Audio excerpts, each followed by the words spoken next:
اپنی اصلاح کی فکر نہیں ہوگی، یاد رکھیے سننے سے کچھ نہیں ہوگا۔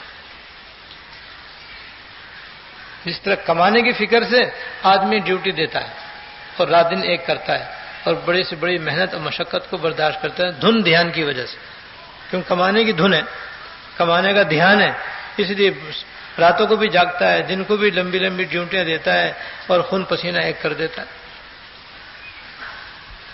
بس ایسی دھن دھیان اپنی اصلاح میں بھی چاہیے۔ اگر وہ دھن دھیان ہماری اصلاح میں بھی ہو جائے تو ہماری اصلاح بھی ضرور ہو سکتی ہے، آسانی سے ہو سکتی ہے، وہ بھی تو ہمارے اختیار میں ہے، غیر اختیاری چیز ہے ہی نہیں۔ بس اللہ کرے کہ ہمیں یہ دھن ہو جائے، دھیان ہو جائے، فکر ہو جائے۔ بس فکر ہو جائے گی تو پھر جیسے فکر کی وجہ سے قرآن شریف پورا حفظ ہو جاتا ہے، تو یہ 2-2.5 سطر کی دعا کیسے یاد نہیں ہو سکتی؟ یاد ہو سکتی؟ اللہ تعالیٰ توفیق عطا فرمائے۔ تو جب آدمی قومے کے اندر سمع اللہ لمن حمدہ کہے گا، اس کے بعد ربنا لک الحمد کہے گا، پھر حمدن کثیرن طیبا مبارکن فی کہے گا، تو اس کا تو قوم شاندار ہو جائے گا۔ اور وہ جو قومے کے اندر زبردست کوتاہی ہوتی ہے، عجلت کی، جلد بازی کی، ٹھہراؤ نہ ہونے کی، اس کا خاتمہ ہو جائے گا انشاءاللہ۔ اور یہ کلمہ امام بھی کہہ سکتا ہے، اس لیے کہ اتنا ہلکا پھلکا ہے کہ اس سے نماز میں کوئی بھاری پن ہوتا ہی نہیں، مقتدیوں کے بھی کوئی بھاری نہیں ہوتا۔ تو یہ کلمہ تو اتنا چھوٹا اور آسان ہے کہ امام بھی کہہ سکتا ہے، مقتدی بھی کہہ سکتا ہے اور منفرد بھی کہہ سکتا ہے، سبھی کہہ سکتے ہیں۔ اس کے بعد اب سجدے میں جائیں گے۔ سجدے میں جانے کے بعد سجدے میں سجدے کی تسبیح اسی طرح جیسے میں نے رکوع میں بتایا، یہاں پر بھی آرام آرام سے کہیں اور زیادہ سے زیادہ مقدار میں کہیں، اور اس میں بھی بہتر ہے کہ طاق مرتبہ کہیں، تو اس سے خود بخود ہمارے سجدے کے اندر بھی اطمینان و سکون کی کیفیت آ جائے گی۔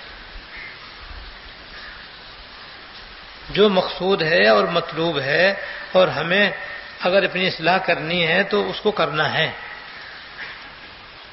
خالی سن کر جانا ہے تو پھر کچھ بھی نہیں کرنا، اور اپنی اصلاح کرنی ہے تو پھر جو جیسا بتایا جا رہا ہے اس طرح کرنے سے اصلاح ہوگی۔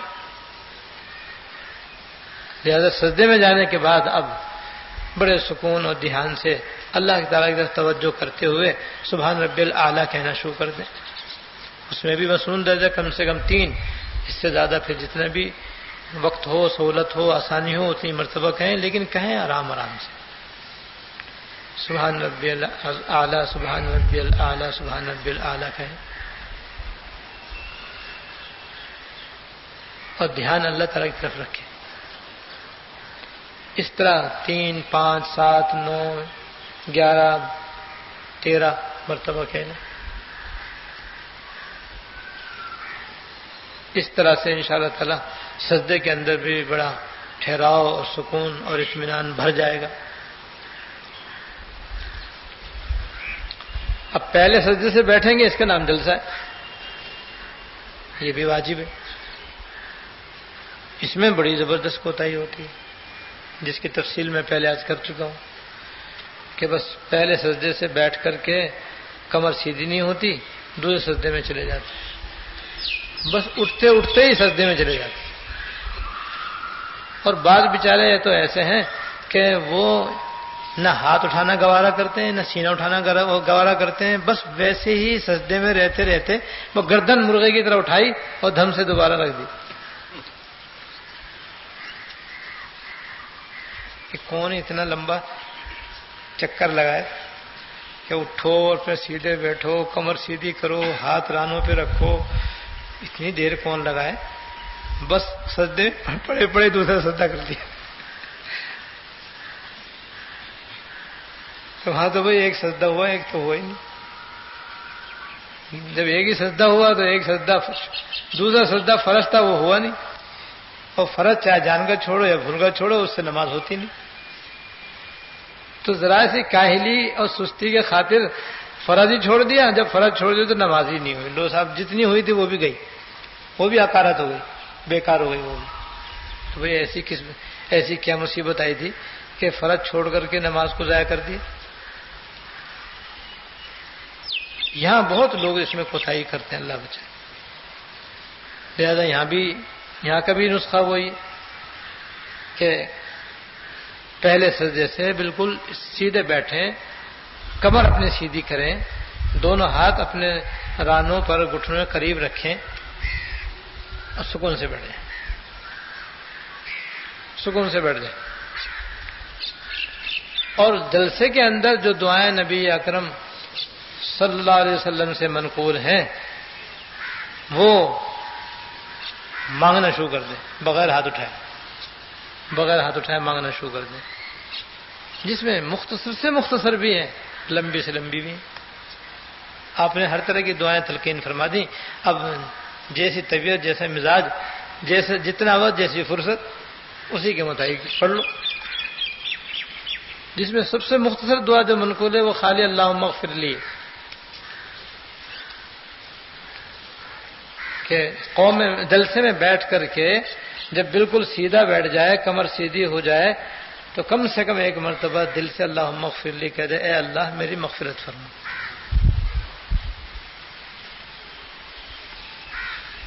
اور 3 دفعہ کہہ لے تو اور بھی اچھا ہے، کیونکہ دعا 3 دفعہ مانگنا مستحب ہے. 3 دفعہ کہہ لے اللہم اغفر لی، اللہم اغفر لی، اللہم اغفر لی. اب استغفار بھی ہو گیا، دعا بھی ہو گئی، اور قومہ بھی، جلسہ بھی پرسکون ہو گیا. جلسہ صحیح معنی میں جلسہ ہو گیا.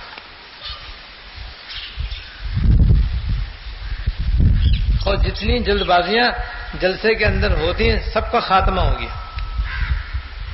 نماز انشاءاللہ تعالیٰ پر رونق اور پر نور ہو گئی.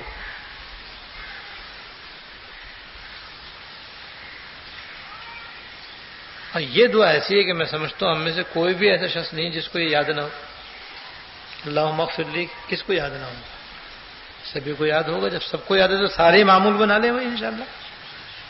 سب ارادہ کر لیں کہ آج کے بعد سے ہمارا انشاءاللہ کوئی جلسہ اس دعا سے خالی نہیں جائے گا. اور دعائیں منقول ہیں جیسے اللہم اغفر لی ورحمنی وعافنی واہدنی وارزقنی. یہ دعا بھی قوم کے جلسے کے اندر منقول ہے. اللہم اغفر لی، اے اللہ میری مغفرت فرما، ورحمنی مجھ پر رحم فرما، واہدنی مجھے ہدایت عطا فرما، وعافنی عافیت عطا فرما، وارزقنی اور روزی عطا فرما. اندازہ کرو کیسی پیاری دعا ہے. دنیا کی بھی فلاح اور آخرت کی بھی فلاح، دنیا اور آخرت کی نعمتیں اس کے اندر آ گئی.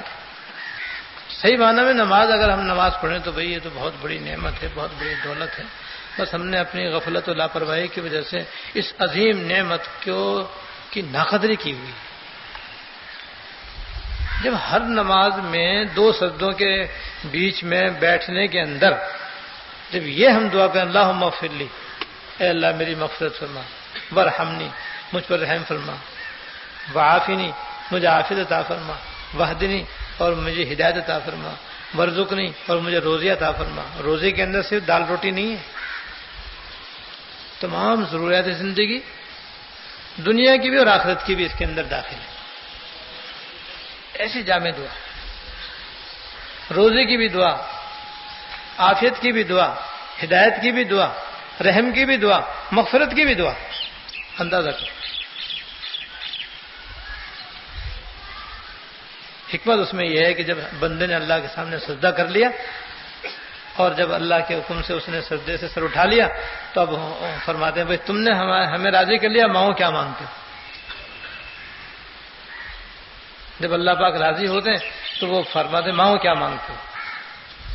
بادشاہ جب کسی سے خوش ہوتا ہے تو یہ کہتا ہے مانگو کیا مانگتے ہو. حکم الحاکمین فرماتے ہیں اچھا بھائی اب تم نے ہمارے سامنے اپنی ناک رگڑ دی، ماتھا ٹیک دیا، چلو اب مانگو تم کیا مانگتے ہو.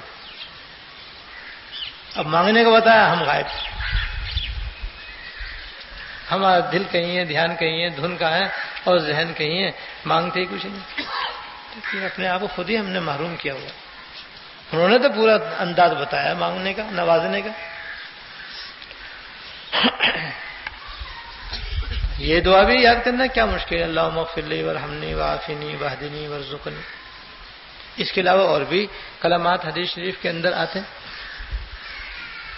وہ یاد کر لیں، اور نہیں تو بس اللہم اغفر لی لگا لیں اپنے ذمے بس، کہ بھائی وہ بعد میں والے کلمے تو یاد کریں گے جب کبھی یاد کریں گے، لیکن یہ تو یاد کر کے اٹھیں کہ آج کے بعد سے تو بس انشاءاللہ ضرور ہر جلسے میں اللہم اغفر لی 3 دفعہ کہا کریں گے. اور یہ 3 دفعہ کہنا امام کے پیچھے بھی میسر ہے، وہاں بھی ہو سکتا ہے، 3 دفعہ نہیں ہو سکتا، 1 دفعہ تو ہو سکتا ہے. تو اس طرح انشاءاللہ ہماری کوئی نماز اس سے خالی نہیں جائے گی، جس میں سب سے بڑا فائدہ یہ ہو جائے گا کہ ہمارا جلسہ پرسکون ہو جائے گا، سنت کے انشاءاللہ مطابق ہو جائے گا. یہی اصلاح ہے ہماری نماز کی. اس کے بعد اب دوسرے سجدے میں جانا ہے، دوسرے سجدے میں اسی طرح جائیں، اور سجدے کی تسبیح جیسا بھی میں نے بتایا آرام آرام سے پڑھیں، کم سے کم 3 دفعہ اس سے، یا 5 دفعہ یا 7 دفعہ پڑھیں، اور ٹھہر کے پڑھیں. علماء کرام نے لکھا ہے کہ سرکار دو عالم جناب رسول اللہ صلی اللہ علیہ وسلم کا رکوع، قوما، سجدہ اور جلسہ تقریباً برابر ہوتے تھے. جتنی دیر رکوع کرنے میں لگاتے تھے اور لگتی تھی، اور جتنی دیر سجدے میں لگتی تھی اتنی ہی قومیں اور جلسے میں ہوتی تھی.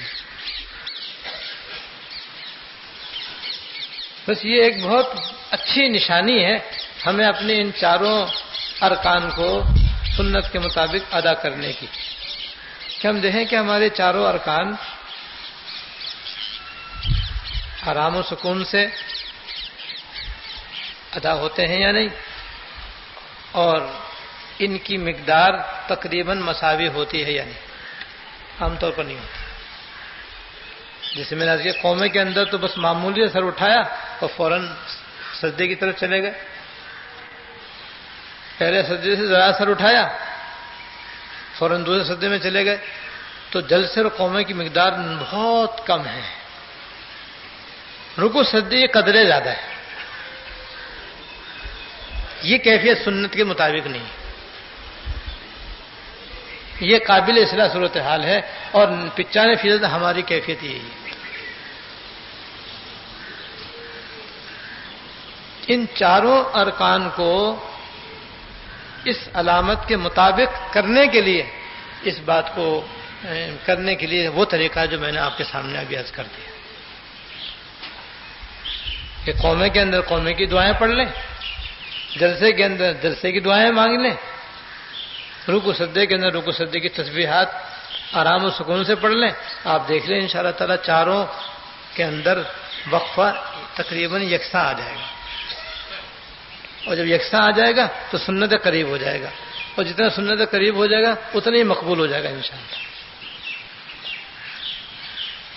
ڈاکٹر صاحب رحمۃ اللہ علیہ کا شعر ہے، تیرے محبوب کی یارب شباہت لے کر آیا ہوں، تیرے محبوب کی یارب شباہت لے کر آیا ہوں، حقیقت اس کو تو کر دے میں صورت لے کر آیا.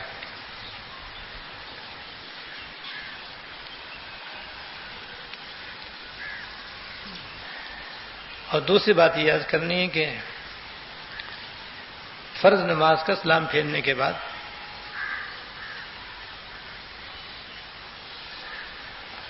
اگر